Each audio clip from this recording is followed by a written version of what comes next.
Bonjour à tous et bienvenue dans ce débriefing de l'épisode 13 de Koh-Lanta le Totem Maudit. Dans cet épisode, ça s'est gâté pour les ex-verts et ce à trois niveaux. D'une part, à la résidence du jury final où leur stratégie a éclaté au grand jour. D'autre part, parce que Ambre a commis une erreur assez grossière avec une justification foireuse dans un choix clé du jeu. Et enfin parce que, indépendamment de cette erreur, le jeu faisait que les ex-verts étaient face à leur propre choix et que même sur le camp, la stratégie des ex-verts est complètement dévoilée. Ensuite, on évoquera les points marquants des deux épreuves du jour et puis un peu de projection et en particulier, on va se poser la question de savoir quelles sont les perspectives pour la fin de l'aventure pour Olga et Jean-Charles qui apparemment vont hériter d'un avantage conséquent. Cet épisode a commencé par une longue séquence à la résidence du jury final.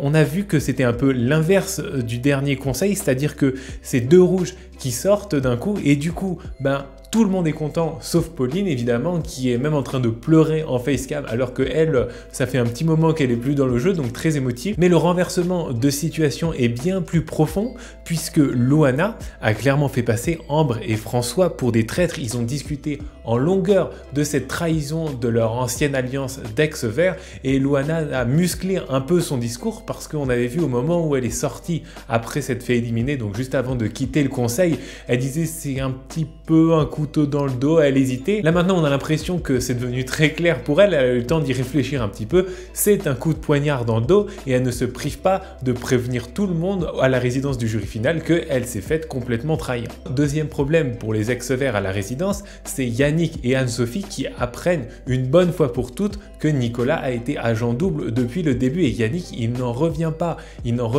que Nicolas donnait les informations du vote des jaunes au rouge à tous les conseils et c'est pour ça que rien ne pouvait marcher, aucune stratégie des jaunes ne pouvait aboutir. Et s'il y avait encore quelques doutes sur les conséquences pour Nicolas du rôle qu'il a joué pendant cette aventure en cas de finale pour lui, et je pense que la réaction de Yannick parle d'elle-même, elle est très virulente, il est très choqué d'apprendre que Nicolas a été agent double depuis le début et je vois mal comment il pourrait s'en tirer si jamais il va jusqu'au bout. On enchaîne avec une grossière erreur d'Ambre qui a eu à choisir un aventurier qu'elle enverrait à une épreuve éliminatoire. Alors, le problème, c'est pas de choisir tel ou tel aventurier. Comme d'habitude, le problème, c'est la façon de présenter les choses. Et en choisissant Jean-Charles, elle prenait pas vraiment beaucoup de risques. C'est quelqu'un qui prend les choses très bien. C'est quelqu'un qui est de très bonne constitution. C'est un peu le problème d'ailleurs. Quand vous êtes trop gentil, j'aurais presque tendance à dire que c'est plus facile de vous choisir quand il y a une crasse. Parce que, quoi qu'on en dise, quand vous envoyez Jean-Charles à une épreuve éliminatoire, vous savez que vous n'allez pas vous prendre l'engueulade de la décennie derrière. C'est comme ça, c'est dur, mais c'est comme ça. Maintenant, le problème, c'est dans sa justification. Et je trouve qu'effectivement, elle a été très maladroite. Elle a évoqué le manque de confiance en soi de Jean-Charles. Et en fait, en l'envoyant à l'épreuve éliminatoire, c'était quelque part comme un cadeau qu'elle lui faisait pour essayer de s'exprimer dans une épreuve et de reprendre confiance en lui. Mais c'est n'importe quoi comme justification. En fait, c'est une crasse énorme. À la rigueur, quand tu fais quelque chose comme ça, dis désolé, dis de toute façon, il fallait faire un choix, invente une autre excuse. Mais là, c'était presque un service que tu lui rendais, alors que pas du tout. Tu sais très bien qu'il a été assez mauvais dans les épreuves jusqu'à présent, et donc c'est vraiment pas un cadeau de l'envoyer dans une épreuve supplémentaire où il va risquer l'élimination. En plus, moi, et c'est ma perception personnelle, j'ai eu l'impression qu'il y avait un côté un peu condescendant, c'est-à-dire que Jean-Charles, il doit avoir 30-35 ans, je sais pas, et est-ce qu'il a vraiment besoin qu'il y ait Ambre qui lui apprenne comment gérer sa confiance en soi? Je suis désolé, mais c'était totalement maladroit comme façon d'exprimer les choses. Et d'ailleurs, elle le reconnaît pas comme erreur en tant que telle, mais j'ai trouvé ça étonnant qu'elle revienne dessus plusieurs fois au cours de l'épisode. J'ai noté au moins 2 fois au confort avec Bastien, et puis au retour du confort où elle dit ouais, quand est-ce qu'ils sont partis les autres? Ouais, ils sont partis ce matin. Et là, elle reparle du fait que c'était pas contre Jean-Charles, mais c'était une façon de lui donner l'occasion de se prouver des choses à lui-même. Bref, pas du tout une bonne idée. Même Géraldine n'est pas particulièrement convaincue. Et d'ailleurs, elle dit qu'elle va aller discuter avec Ambre pour essayer de comprendre les raisons de son choix, pour essayer de savoir à quel jeu elle joue. Donc là, on espère une explication un peu, entre guillemets, musclée entre Ambre et Géraldine, mais ça n'a pas vraiment lieu, et en particulier au moment où justement Ambre s'inquiète des 3 qui sont partis à l'épreuve éliminatoire, Géraldine répond « Oh ben ils étaient contents d'y aller ». On l'entend dire ça. Genre ils sont contents d'aller à une épreuve éliminatoire, genre tout va bien, hein, vous pouvez choisir des gens comme ça, les envoyer se faire éliminer, mais ils vous en voudront pas par la suite, il n'y a pas de problème. Indépendamment de cette erreur d'Ambre, je pense qu'on peut dire que de toute façon, la stratégie des ex-verts est connue de tout le monde à l'heure actuelle sur le camp.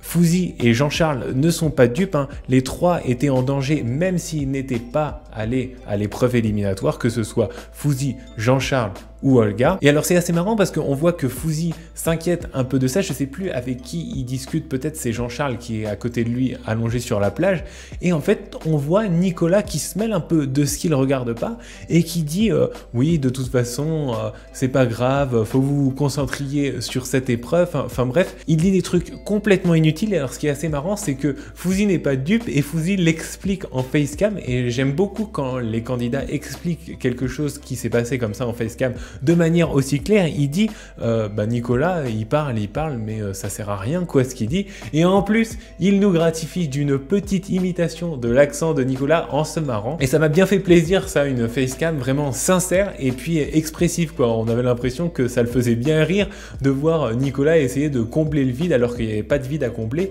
et que effectivement il donne des infos qui servent à rien quoi. C'est vraiment pour parler là ce qu'il a fait. Par contre une information qui est pas du tout inutile, c'est que Jean-Charles dit le vote Géraldine n'est pas une option. Dans sa tête ça a l'air de pas du tout être une possibilité de voir Géraldine en danger sur le prochain conseil, et ça c'est intéressant. Enfin personnellement je m'en étais pas trop rendu compte. Apparemment Géraldine a l'air d'être très bien intégrée socialement.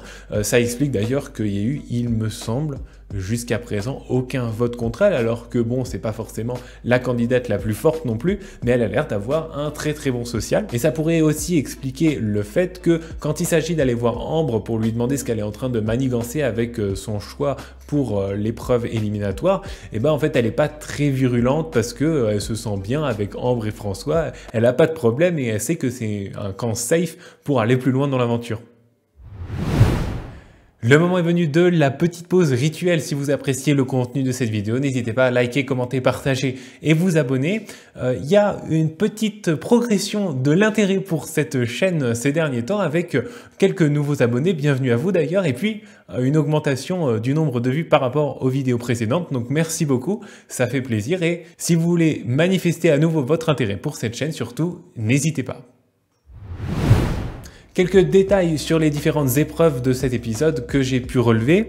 D'abord sur l'épreuve de confort, je me suis dit que c'était peut-être le moment de l'heure de gloire de Jean-Charles, parce que c'était le seul à partir d'un certain point qui n'utilisait pas ses mains pour faire un espèce de tuyau ou pour essayer d'enlever l'eau, et je me suis dit peut-être qu'il a le visage très fin. Alors l'effet était peut-être accentué par sa barbe, on avait l'impression qu'il dépassait plus de la grille que les autres, mais c'était peut-être juste un effet d'optique parce qu'il n'utilisait pas ses mains et finalement il n'a pas fait une performance si exceptionnelle que ça. Je me dis sans doute le fait qu'ils connaissent pas bien Koh-Lanta a joué un peu contre lui sur ce coup-là, parce que c'est le genre de technique que quand vous avez regardé Koh-Lanta vous connaissez depuis longtemps, mais c'est vrai que vous pouvez pas franchement l'inventer sur le moment comme ça, c'est un peu délicat. Donc c'est sans doute pour ça qu'il n'a pas utilisé ses mains d'un bout à l'autre de l'épreuve et non pas parce qu'il était particulièrement à l'aise. J'ai aussi noté la bonne performance de Géraldine qui une fois de plus montre qu'elle n'est pas du tout ridicule dans les épreuves avec une 3e place. Alors évidemment, elle est dégoûtée parce que 3e, ça veut dire pas de récompense, alors que le 2e avait quelque chose.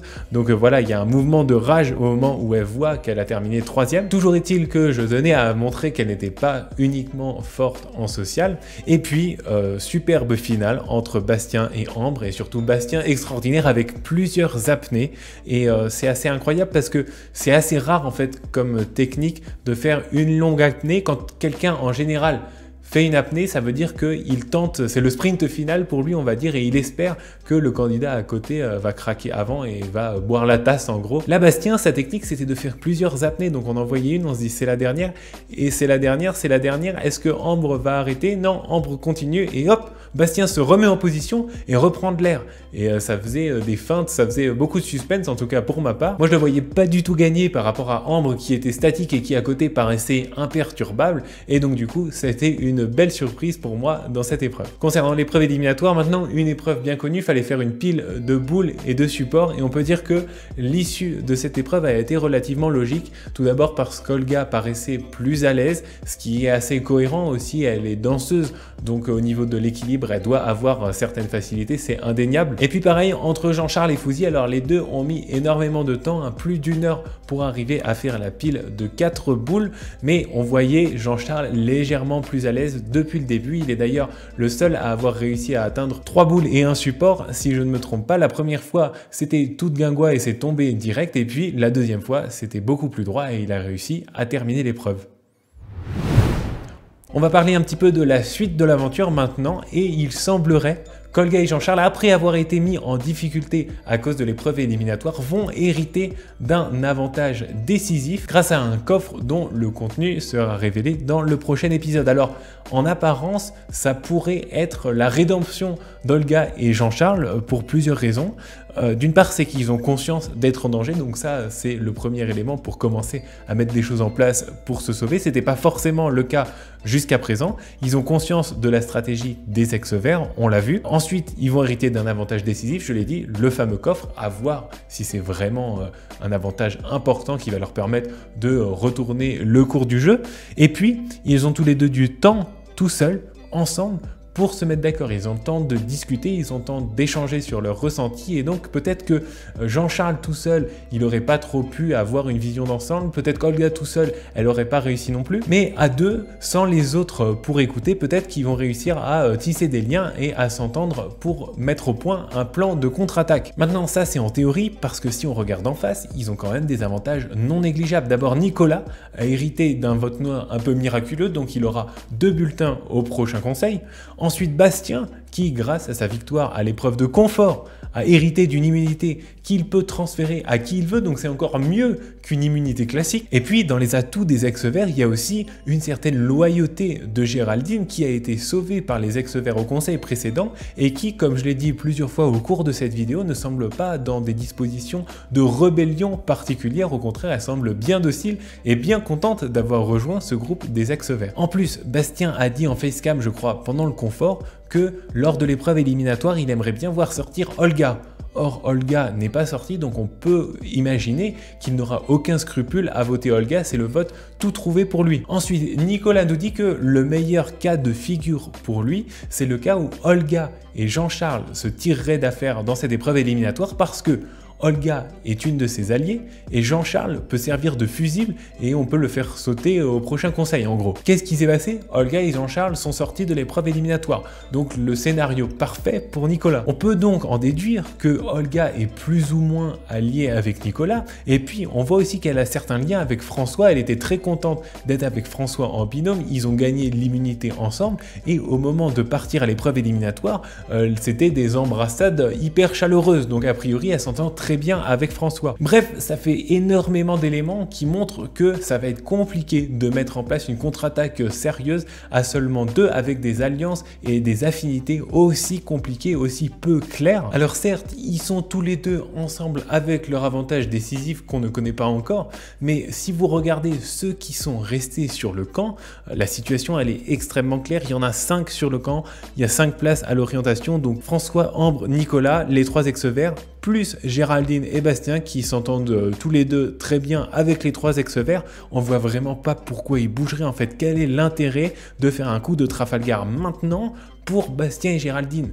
L'intérêt il est complètement nul. Ils vont à 5 à l'orientation et puis après si la prophétie d'Ambre se réalise, et ce sera Ambre, François et Nicolas sur les poteaux, mais on voit vraiment pas pourquoi Bastien qui s'entend super bien avec Ambre, pourquoi Géraldine qui a apparemment un super bon feeling avec les ex-verts ferait une stratégie complètement tordue. Enfin, ça paraît complètement inimaginable. Honnêtement, à l'heure actuelle, je ne vois absolument pas pourquoi aucun des 5 aventuriers qui sont en position de force montrait une stratégie pour essayer de renverser les choses.